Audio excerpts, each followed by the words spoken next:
In this week's Retro News, there is a Mrs. Doubtfire revival that is on the way. Arnold Schwarzenegger, he's going to be in a new Predator game. And also, we have the first Zack Morris sighting for Saved by the Bell. And his hair color is back to the blonde. So stay tuned for all that and more coming up. What up to my peoples, and welcome to Retro Crunch, your #1 source for retro pop culture and news. First thing in the news is that I want you all to know that I dropped the ball, man. I failed you, I screwed up. Basically, I did not realize that last week on Let's Make a Deal, it was Decades Week. Every day they had celebrity guests on the show, and I did not even know about it. They have Barbara Eden from I Dream of Jeannie, J.J. Walker from Good Times, Joey Lawrence, who was on Blossom. They had him, and they had some other old school stars as well. But I did find that there is a Let's Make a Deal YouTube channel, so I'll link to that down below so you can check out these episodes yourself. Then Mrs. Doubtfire, it's having a revival, but this time it's going to be a Broadway musical that it's going to be opening on April 5th. I don't know if you know this, but Mrs. Doubtfire was a popular 90s TV show that starred Robin Williams. He was a father that cross-dressed as a nanny so he could see his estranged kids when he was going through a divorce. This is a great movie, and Robin Williams, I'm telling you, he stole the show. I'm not really into musicals so much, but if you happen to be in New York on April 5th, you might want to check it out.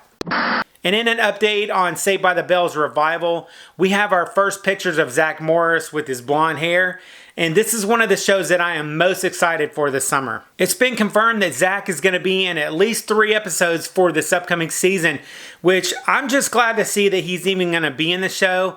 But both Lark Voorhees and Dustin Diamond, who play Lisa and Screech, they were not invited back for the show, which is a bummer, but you never know what we might see. I know that Tori Spelling is looking for some work.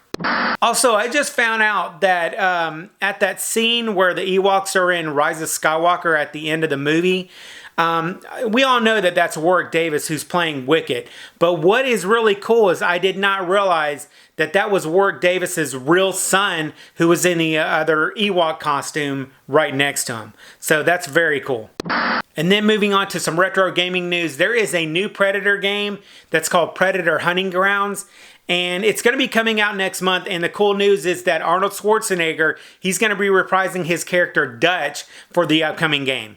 And in more gaming news, the game Blade Runner that came out in 1997, it's actually getting a remastered version that's going to be coming out, and it really deserves this. Now, Night Dive Studios, they're looking to release this enhanced edition of Blade Runner for PlayStation 4, Xbox One, Nintendo Switch, and Steam sometime in 2020, so keep a lookout for that. Then next up, in some retro movie news, so The Invisible Man, it's basically been a blockbuster.